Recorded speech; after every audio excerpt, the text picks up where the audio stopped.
why do you do that? And she said, well, I sure as heck don't want God to do the other thing, so I may as well ask God to bless it. And it's a funny way to counterpoint without being critical. You know, somebody uses this phrase all the time. What's to stop you from following it with your phrase? And let's ask God to bless it while we're at it, you know? And be funny about it. Try to be overly dramatic so that everybody gets it, that you're not trying to criticize someone, you're trying to stop the drama. Right. Beautiful. Okay, so, now this is this phrase that I used one time when I was extraordinarily upset. I was trying to catch a plane. My sister had just passed away. I was in Hawaii, and we were on our way to Paris, where she had raised her family, and we couldn't find the car return place because they had moved it where it used to be. And I had been driving this routine many times, and I was frustrated and scared. And I had a student in the front seat with me who was helping me. And even though I really wanted to do the typical, right, swearing, and this, you know, this goes back 20 years.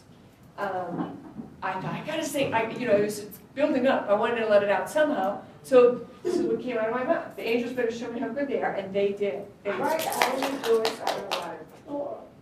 Okay, now, this is something that is part of my trademark.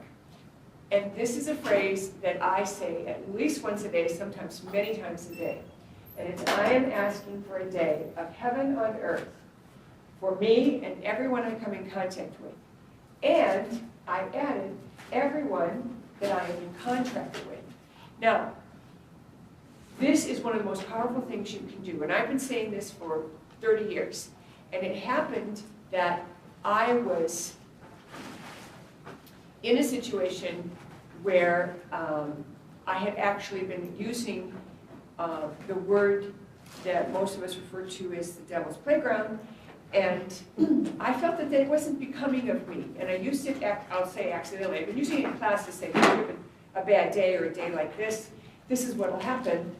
And one day I was coming off of a plane and met someone who knew me, who was moving luggage, and I said, oh, this is my day from blank. And she gave me a funny look, and I said, but I'm having a day of heaven on earth, because I'm flying with United. And that day, I came home, and there was 2 inches of water on my basement floor. I had a roommate who was renting from me, and she had heard the water running all night, but didn't seem to figure out where it was, and so didn't worry about it. Went off to work, never even texted me. And then I called the plumber came right away, my neighbor came right away, and I was actually able to catch my original flight, which was now running an hour later than it was originally scheduled, because I had to come back to the airport so I could catch another flight.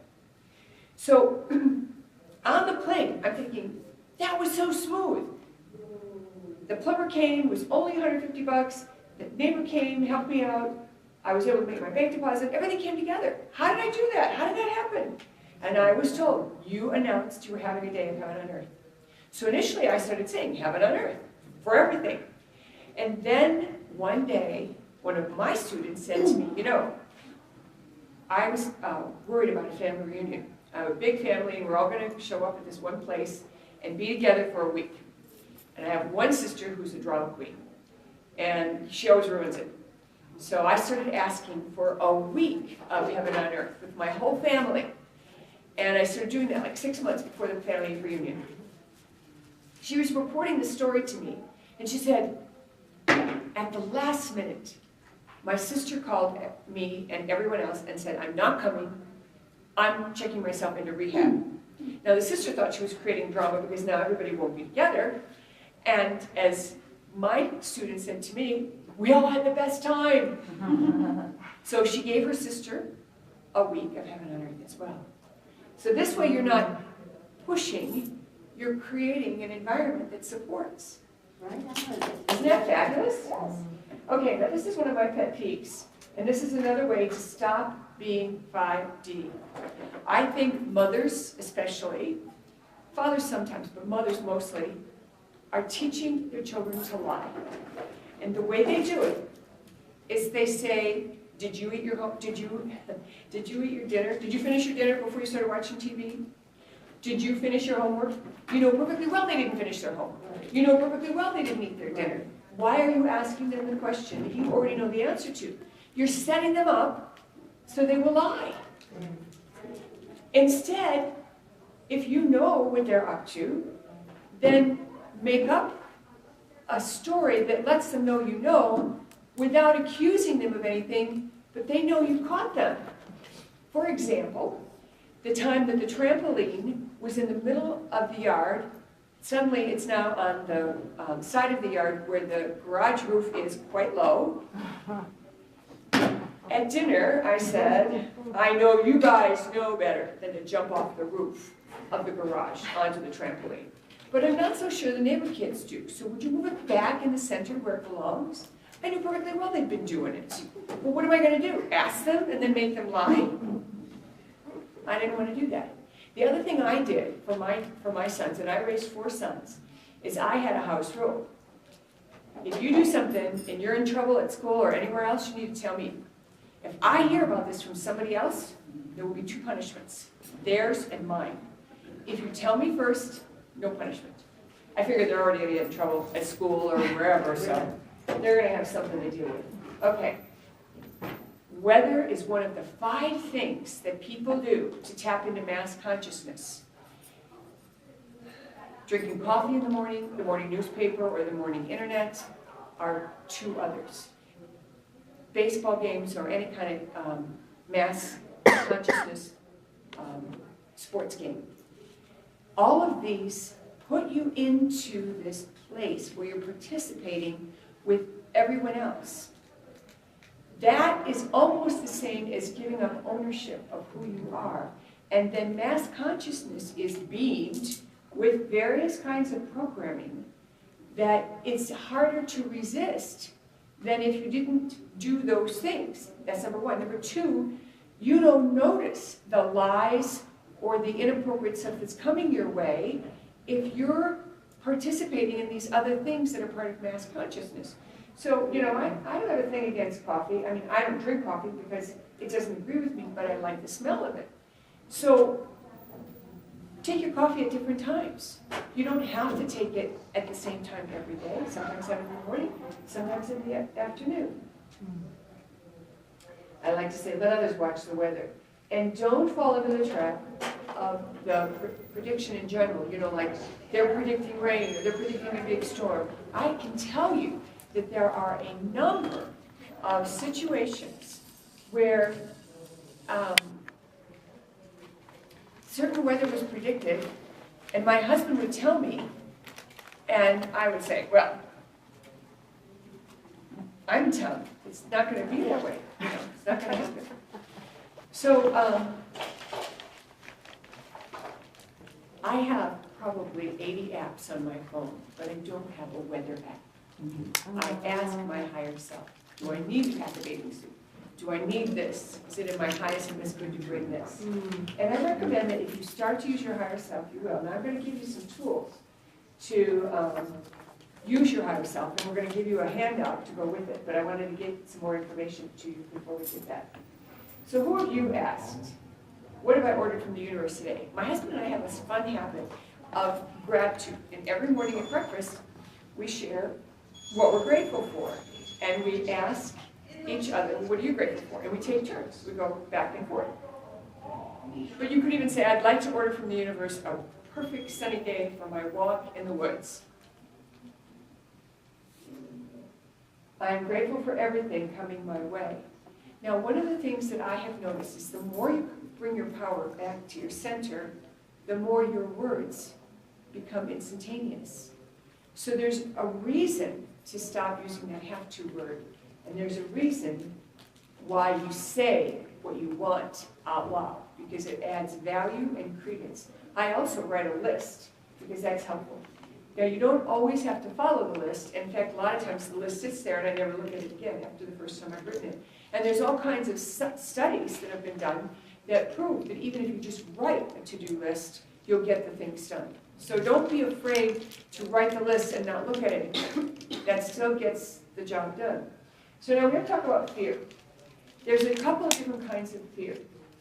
One kind of fear is the fear that's based upon you not doing what you're supposed to do, what you think you're supposed to do, okay? And you change your belief or you change your behavior. Now, what do I mean by changing your belief or changing your behavior? When my first marriage ended, I had a belief that I should do everything. So I was making homemade bread, making the meals, going to my job, trying to do everything. And one day I woke up and I thought, who am I doing this for? The kids don't really mind. They don't care if they get pizza once a week or if I, buy the meal at the grocery store. That's me changing my belief, okay? And before that, if I didn't give them homemade bread or if I didn't do whatever I was thinking about, I would have these feelings of guilt that I'm not being a good mother. But once I changed my belief, all that went away.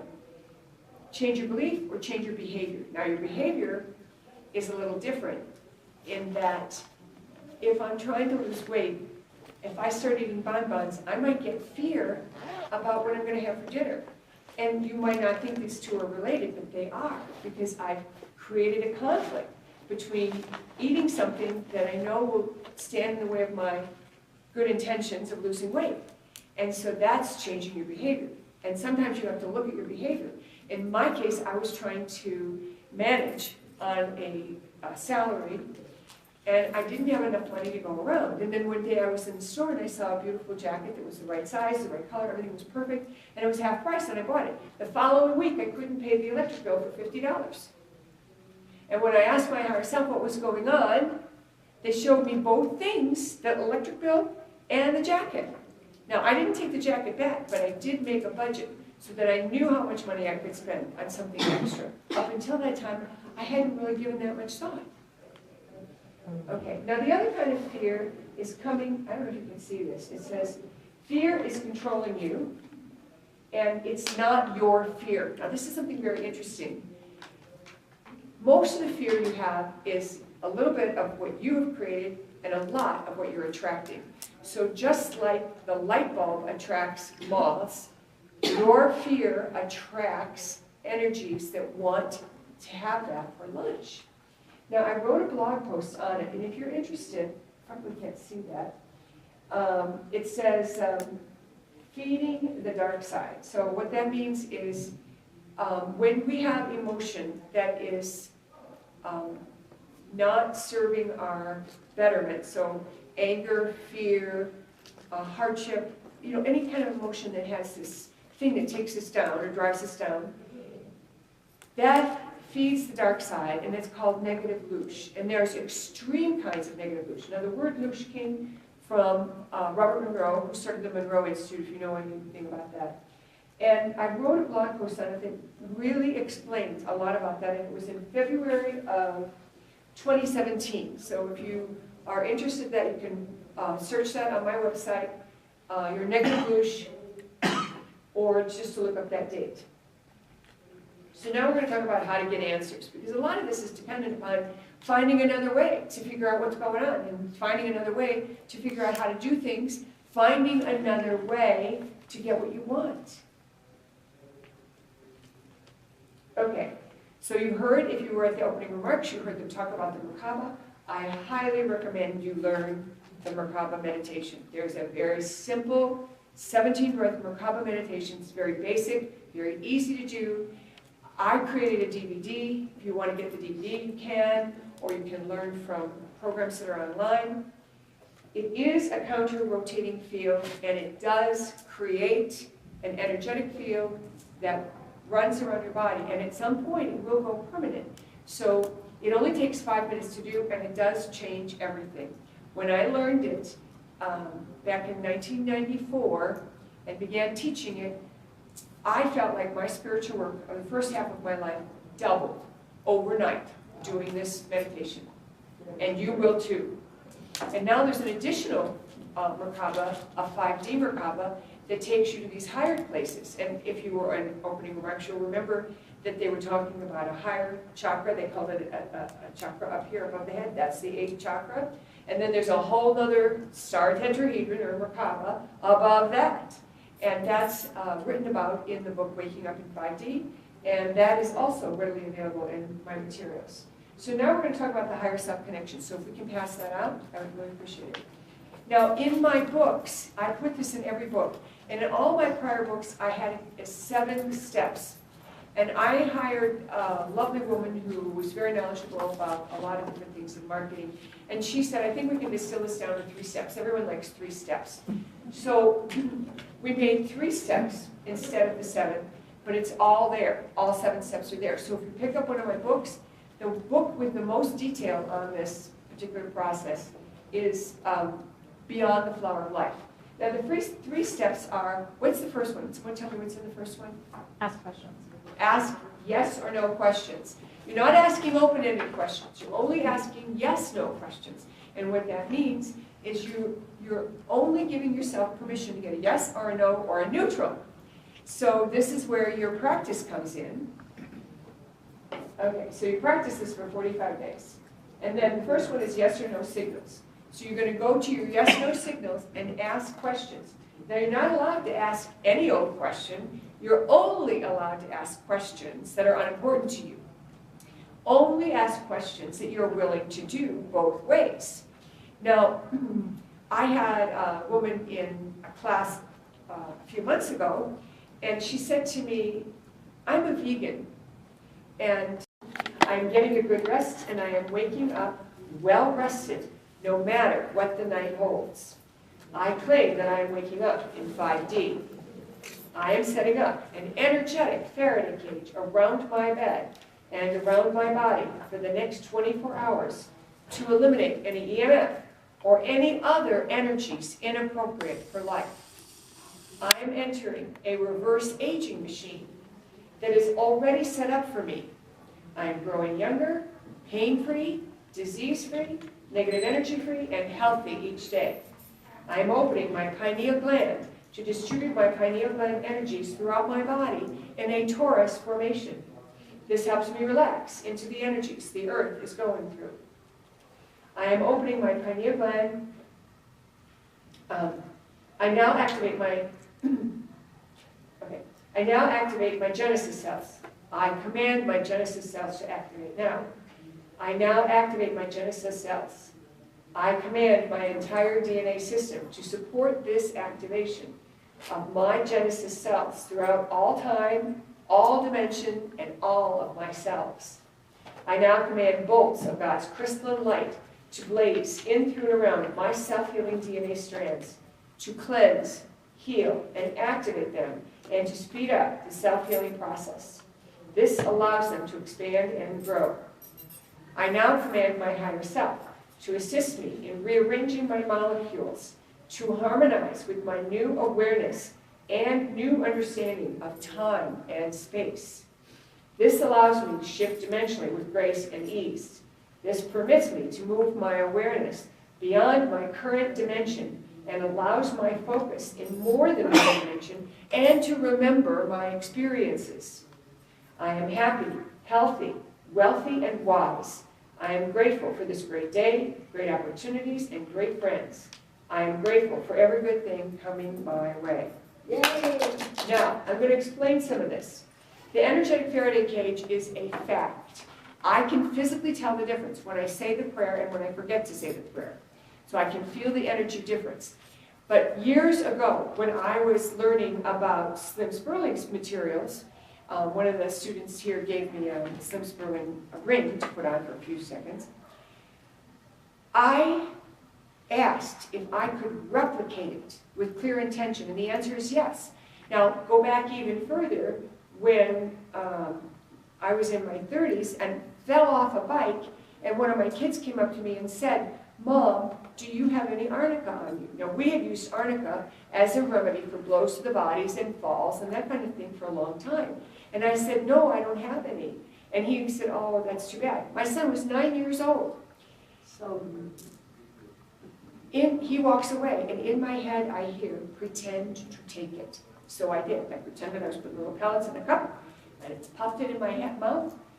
And even though I rolled nine times, because the bike hit an obstacle, it hit a railroad and just caught, and I went flying, I did not have a single bruise. So any remedy that you know of that you have used and you don't have in this exact moment, pretend to take it. Go through the motions. If you need something that you don't have, pretend you're pulling it out of your pocket or your handbag or your backpack. Pretend you're making the dose. Pretend you're putting it in your mouth. Pretend you're drinking the water, or if you have water, drink the water. So I learned that, again, this has to do with where's your focus? Is it I have to, or is it I choose to? When you start using the choose way of operating, what happens is everything you say, your wish is my command, okay? So that's why the energetic Faraday cage works. And oh, by the way, I taught this in one of my year-long programs, and every one of the women in it had a husband who said to them, when we do the prayer, because I said, do it out loud and do it together, do a call and response if you want. You know, you don't have to both read it. One of you can read it, the other one can repeat after. Every one of the husbands would say, I sleep so much better when you do that prayer. Now, the pineal gland energies do come around the body. So they follow what's called the torus formation. So it's like an apple shape, and they go up the body and around. So you got this big fountain, and it's coming down and around.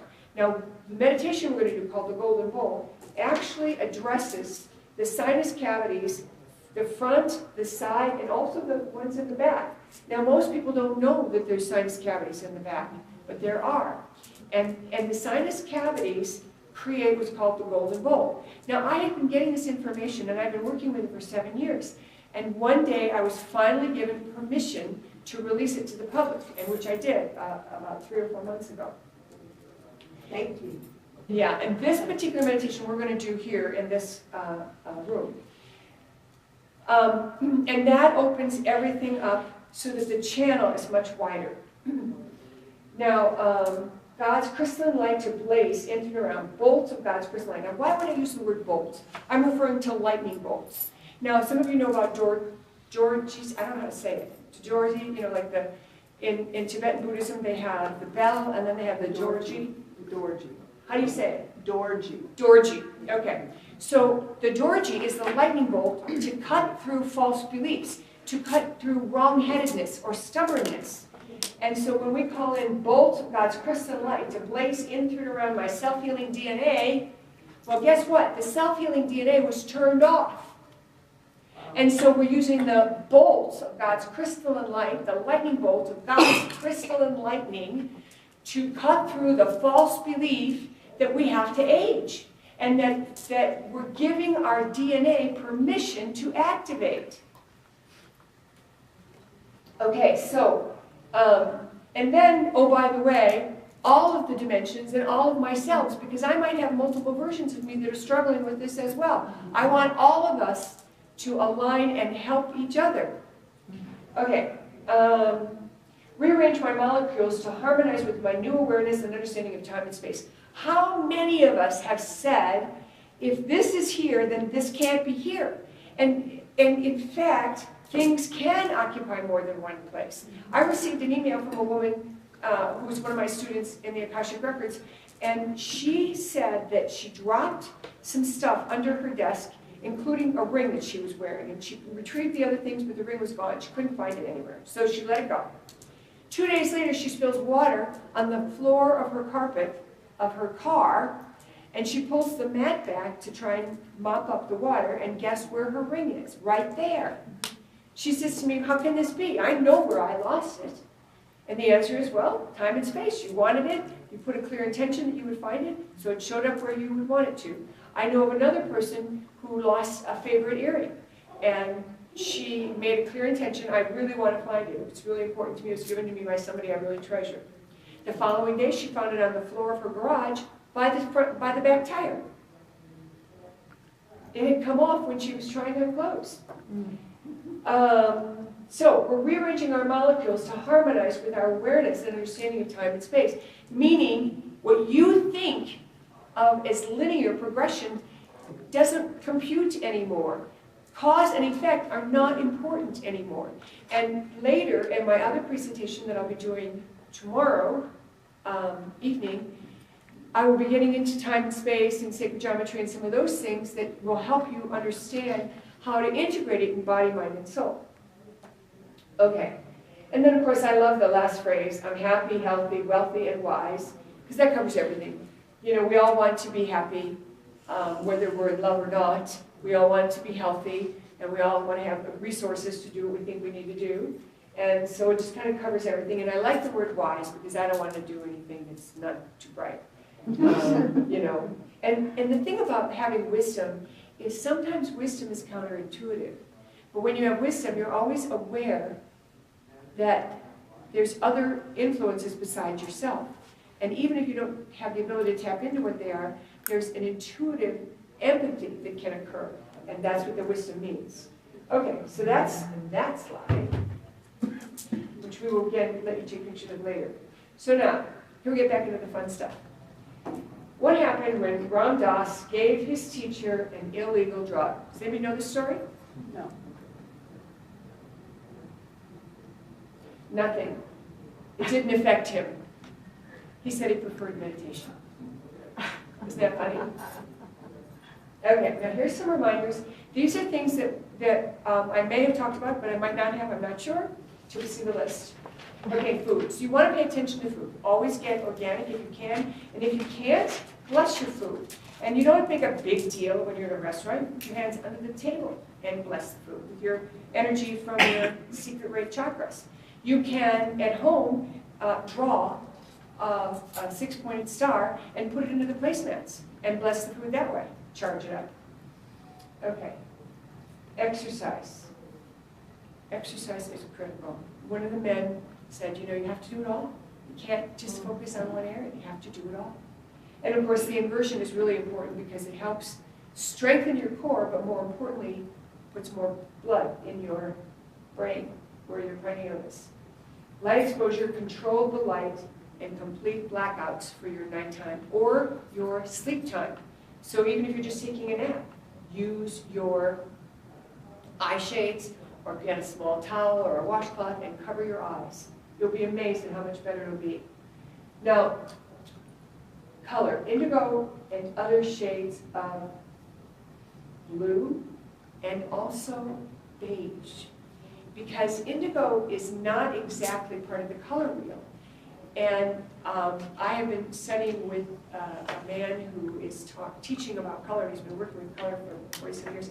And he's come to the conclusion that flesh is the color of this next layer, not the blue that I'm wearing. So you might be attracted to the blue or various shades of indigo. That's awesome. You might also become attracted to tan or that light beige.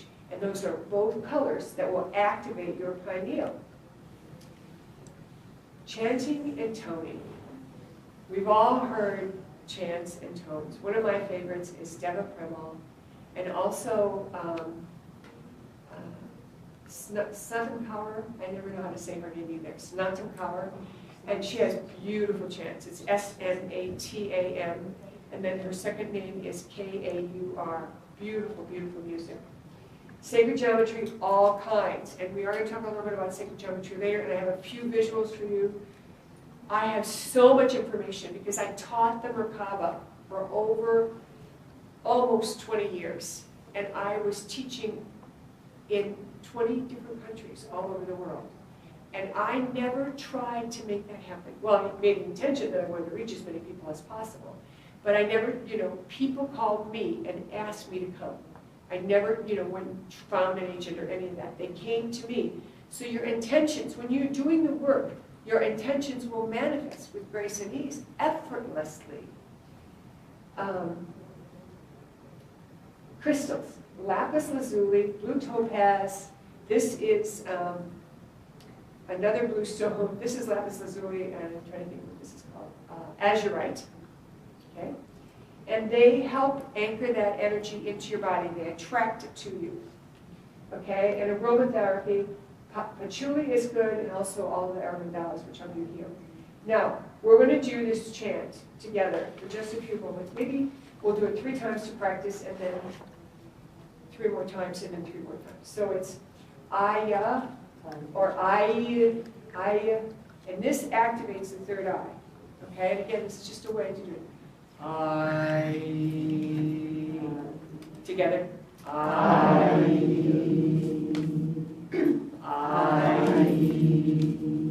more times.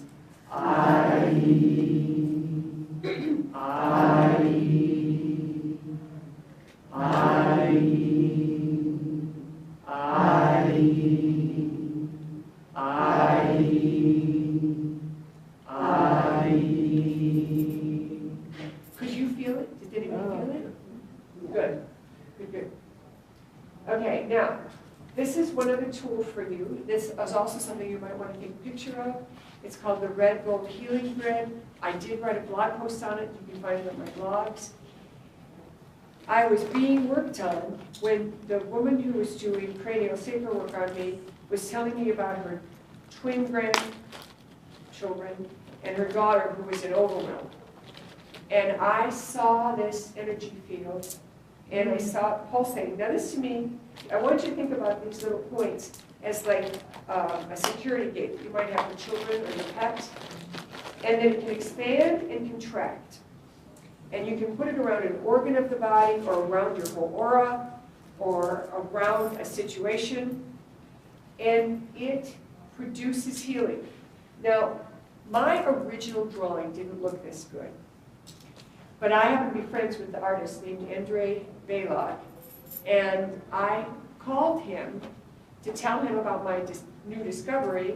And he said, I just did this new sacred geometry. Let me send it to you. And I joke around and say they look the same. Of course, my artist skills and his are not at all on the same page, so we're using his version. Anyway, you can visualize it. And what you want to visualize is that the outer edge is red and follows some kind of a roundish shape, so an oval or a round. You want to see the inner points as gold on that edge there, and then a second inner round of blue with this quality of points. And he put a heart in it, which again, he's channeling this stuff. He's not trying to make something, it just comes through him. Okay, and this is also a wonderful sacred geometry, and it's the cover to my book, Waking Up in 5D, which is also his art. Now we're going to have the meditation that I promised you, and then we will be at the conclusion. Now this is about 20 minutes, and I think that'll put us right at time. So why don't we go ahead and say goodbye for now. And if you want to do this meditation, it's found on my website, and it's called The Golden Bowl. Thanks for watching. Thank you. Okay, so now we're going to do this golden bowl. There's 12 minutes and 12 minutes. Now the reason there's two sets of 12 minutes is because the first part is the intro, and then the second part is the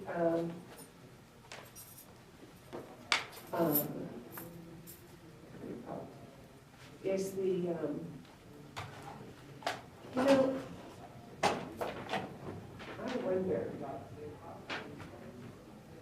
think,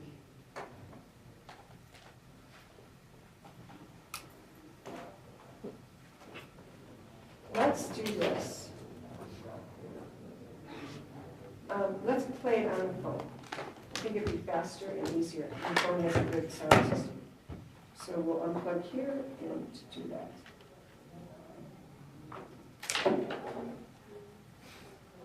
So feet flat on the floor, you can close your eyes.